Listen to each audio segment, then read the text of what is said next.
I do want to now transition to our conversation about what to expect next month from the World Cup. And in that spirit, a supercomputer has already predicted that the Albiceleste Sky Blue of Argentina will beat Portugal in the final of the 2022 FIFA World Cup in Qatar.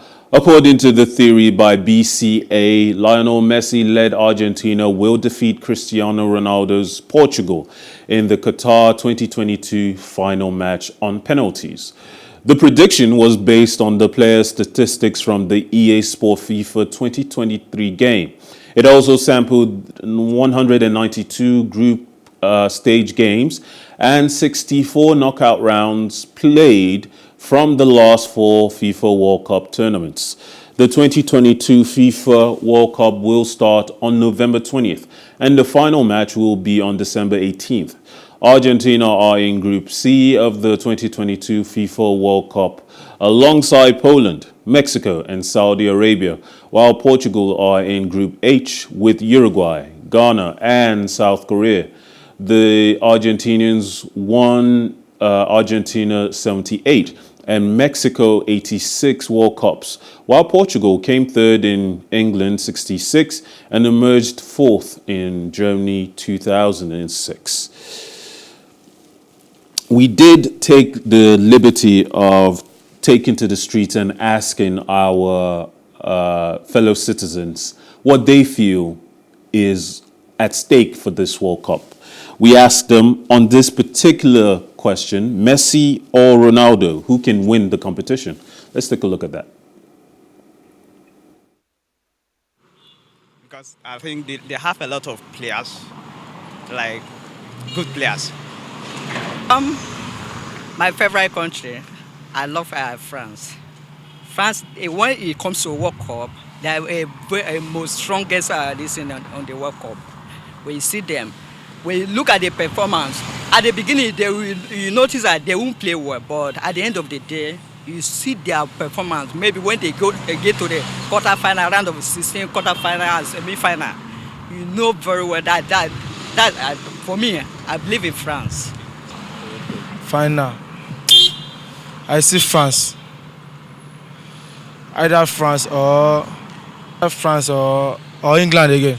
Brazil definitely, because in a team full with stars like that, come on, you can only just imagine what they will do at the World Cup. But I think there we just saw which country should be expected in the final. But I want to hear, I believe we have the track for Messi or Ronaldo, who can win. But before we play that, Benga, let me ask you, first of all, which team do you believe is going to make it all the way to the finals? What two teams? Well, we could only predict, we could only analyze. None of us are crystal balls or octopuses the way this team would win. But looking at precedent, I feel like this is one of where history, pedigree, heritage, and form will come into play. And there is just one thing that ticks all the boxes, and that is the Brazilian national team. Look at the first 11, look at the second 11. It's the kind of things you say for club football where you talk about things like Manchester City, you talk about things like Bayern Munich, you talk about things like Real Madrid. They have depth.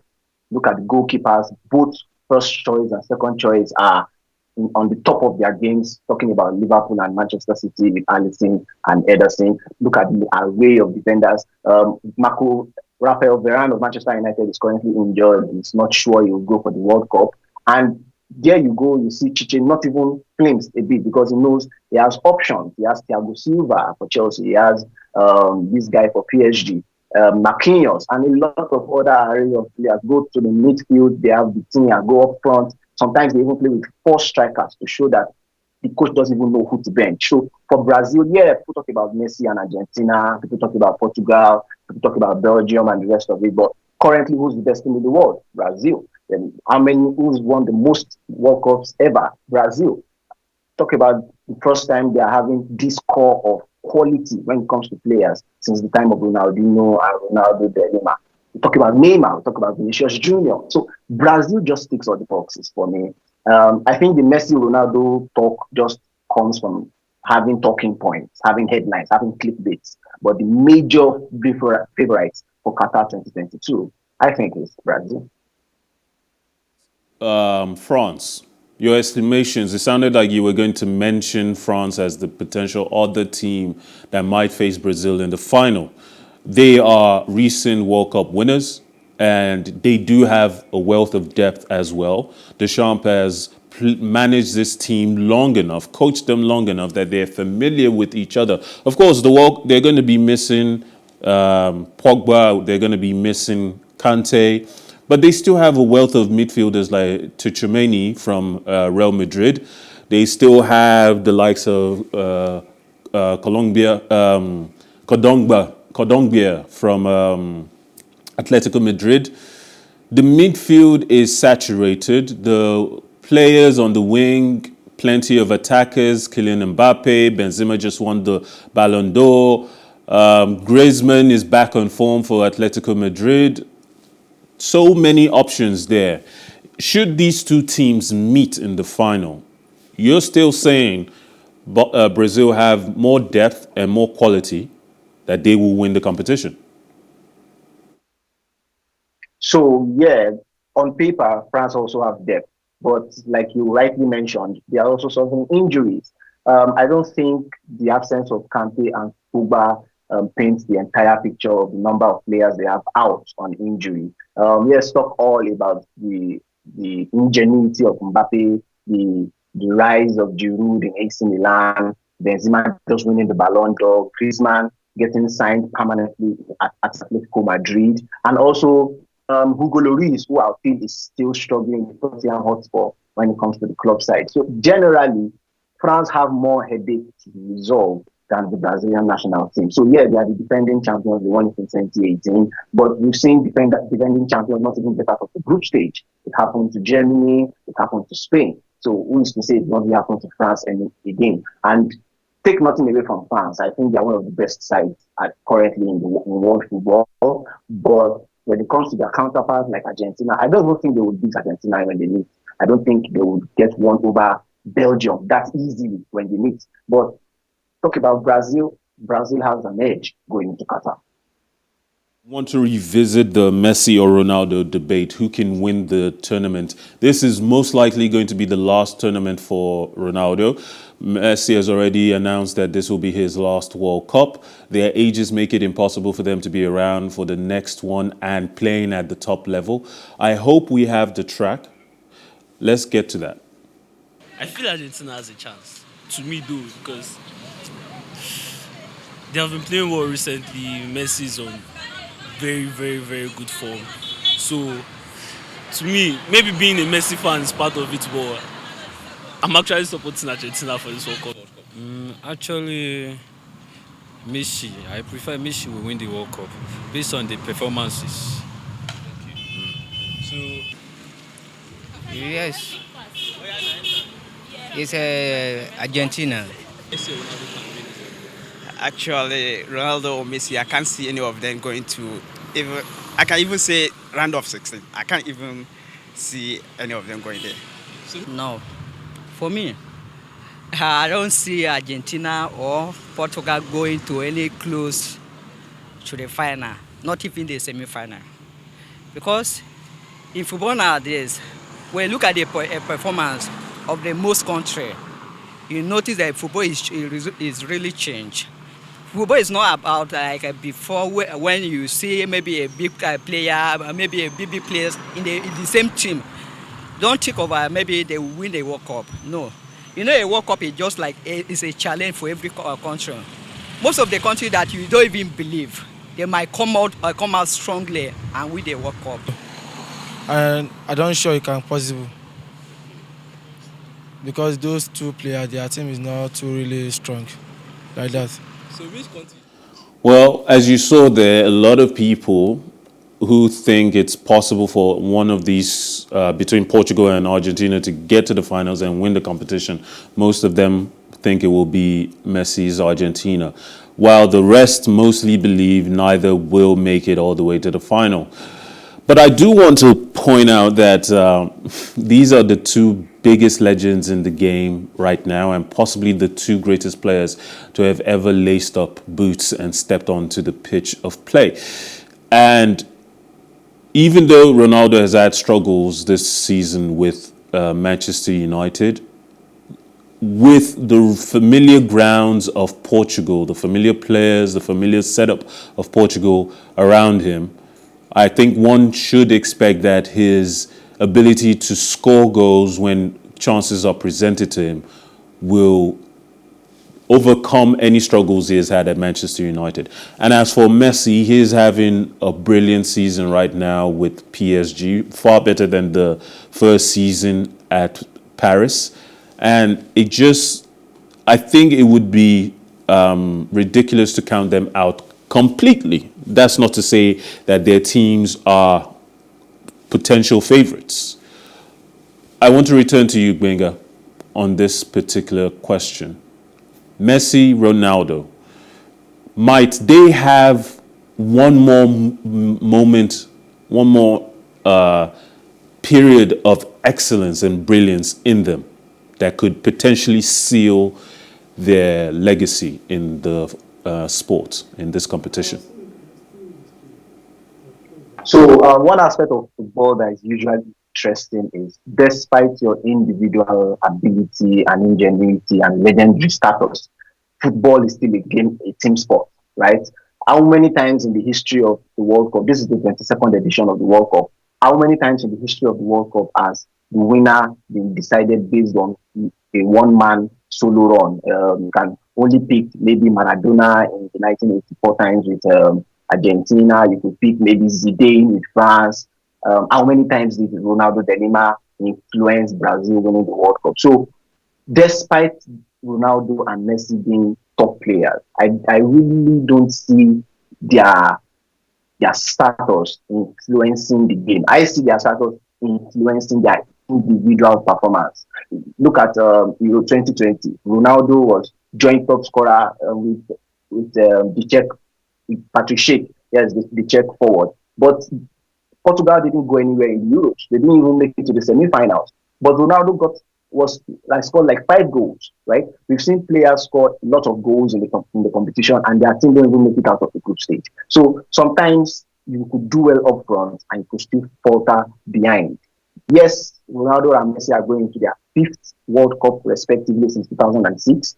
They've been phenomenal over 2 decades, but that is just based on their individual performance. When it comes to Argentina as a team, when it comes to Portugal as a team. So yeah, Portugal is doing well without Ronaldo in recent times. Even in the international break, I don't think Ronaldo played much with the Portuguese national team. But you could see that the likes of Rafael Leao and Andre Silva, their goalkeeper Yosisa, and also the one at Roma, these guys are coming into their own without Ronaldo, though Argentina are still more or less 65% dependent on Messi. So individually they would perform, but if their individual performance will affect the team in Qatar, it's a long stretch for me.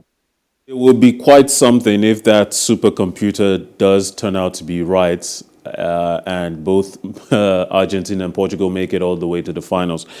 I do want to talk about dark horses. For a long time in competitions at the international level, Belgium, because of their ranking in world football, have always been considered potential dark horses. Plenty of good, talented players. Some would even say a golden generation of talent in the national team.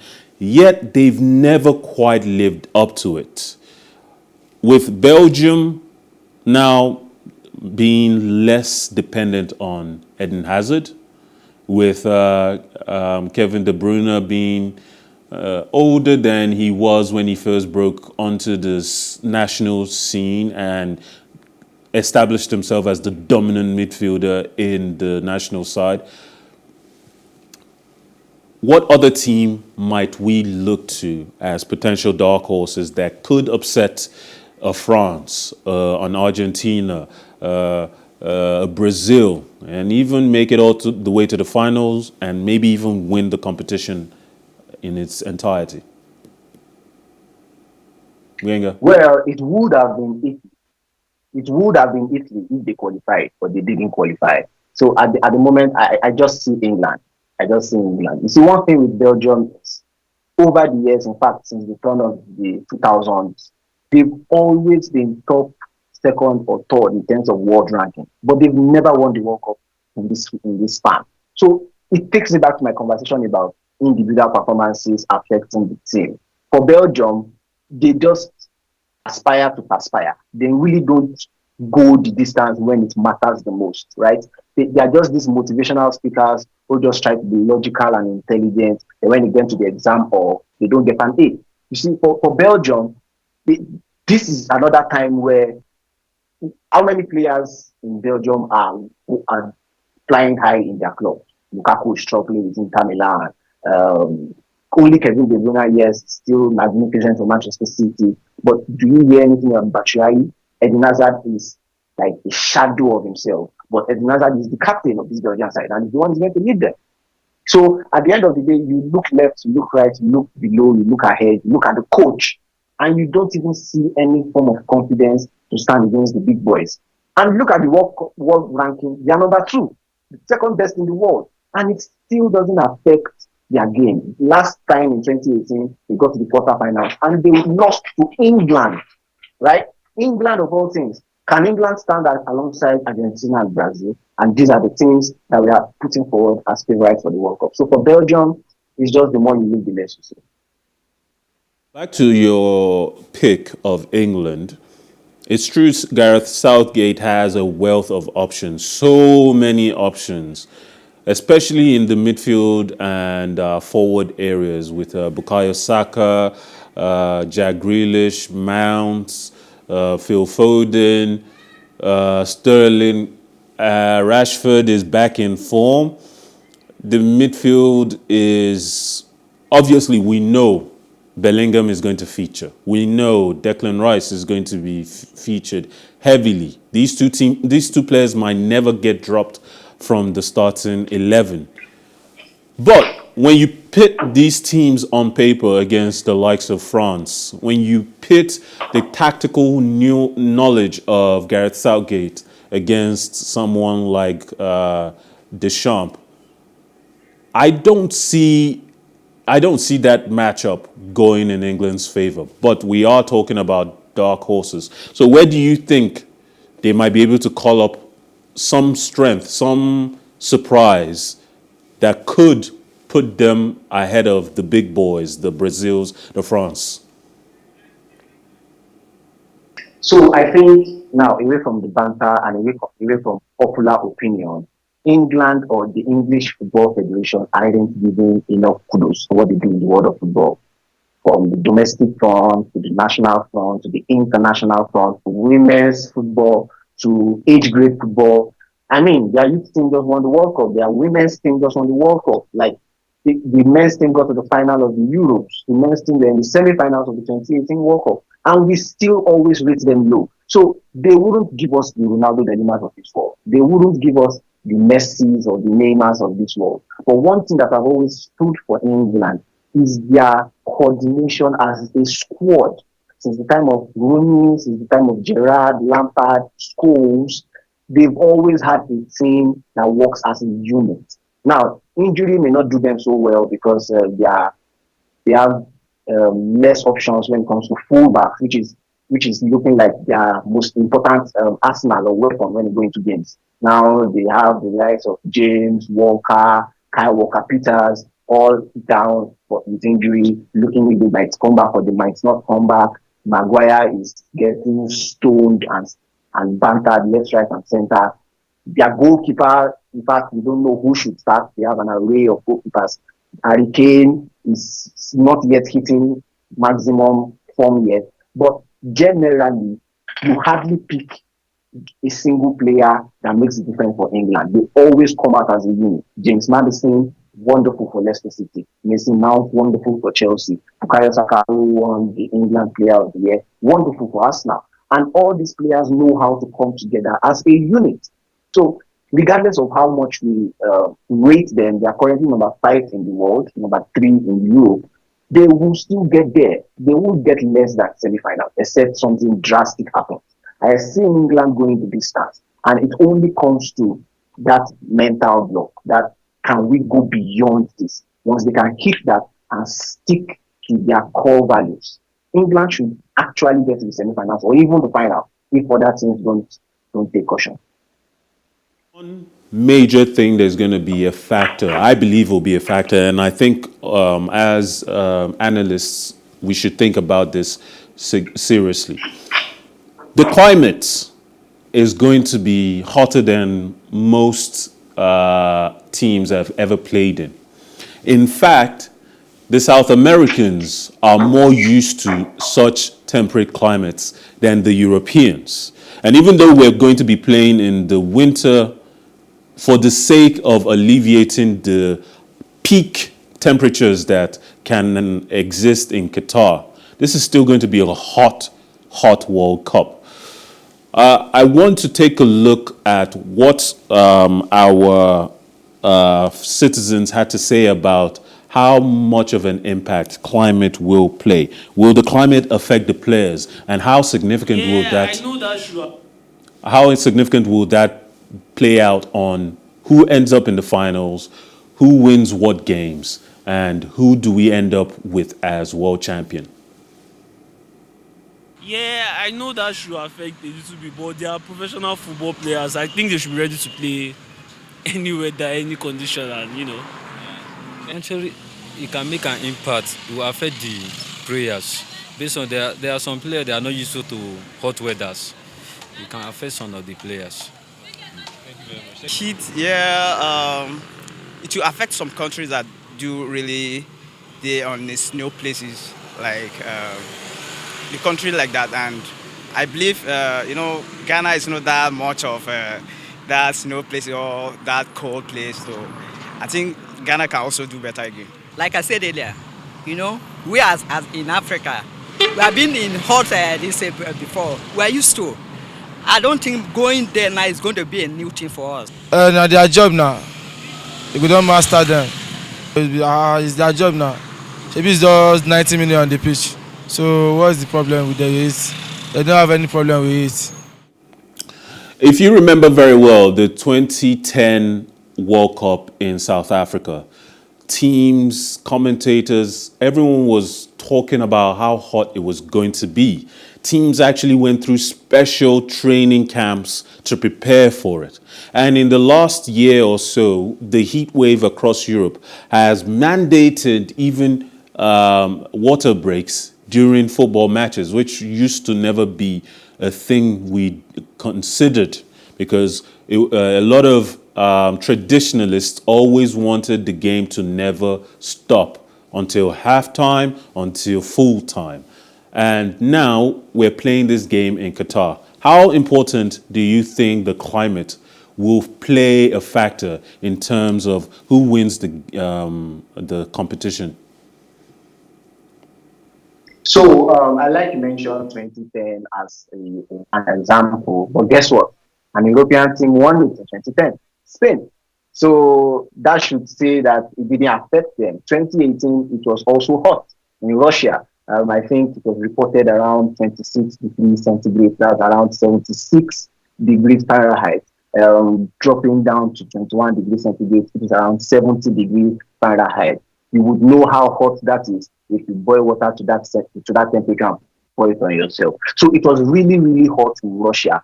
But another European team won it in Russia, France. So we could mention weather all we want. You mentioned it quite correctly. There are going to be water breaks, maybe twice in a game.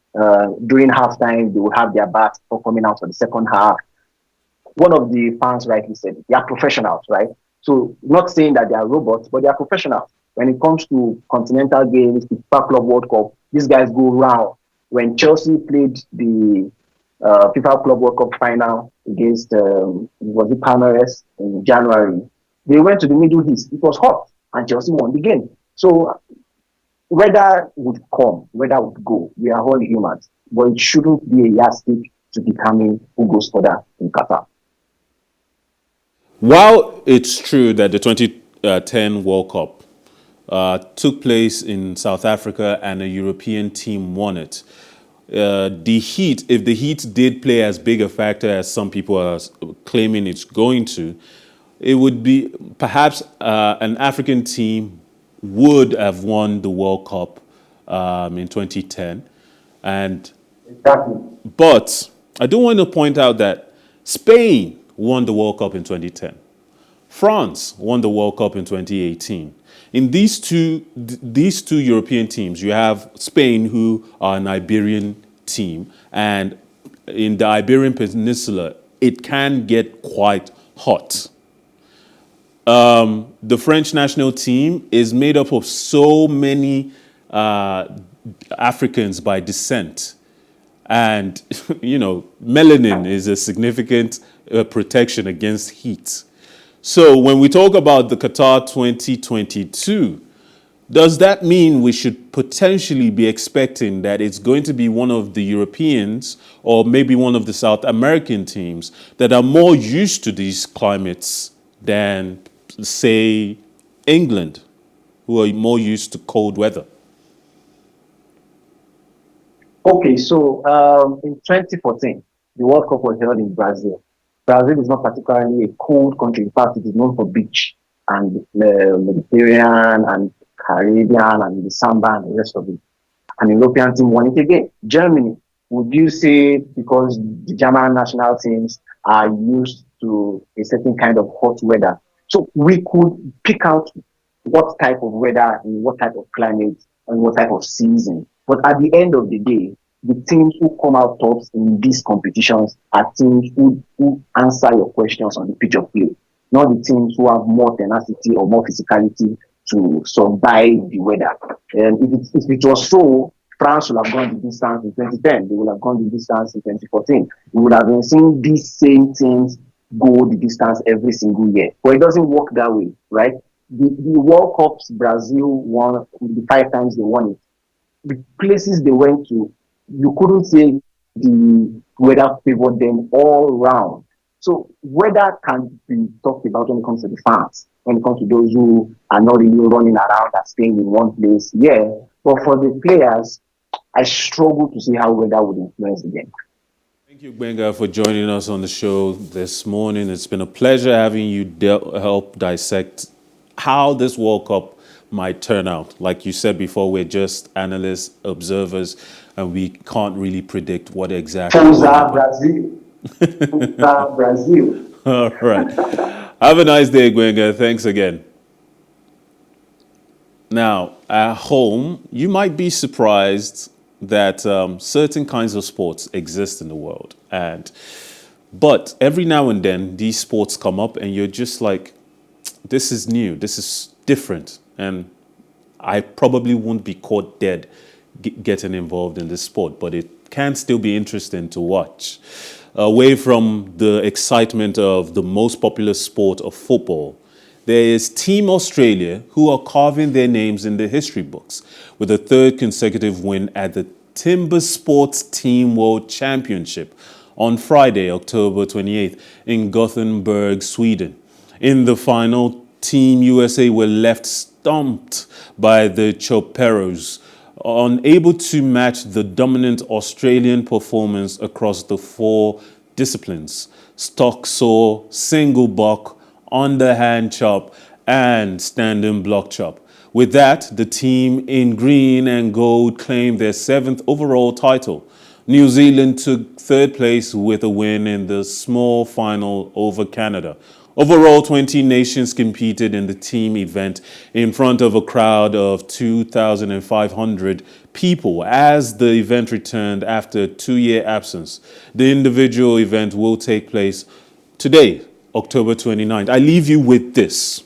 My name is Mikhail Tinubu. As always, it's a pleasure having you on Plus Sports on Plus TV Africa. Remember, life is never boring with some sports. Have a wonderful weekend.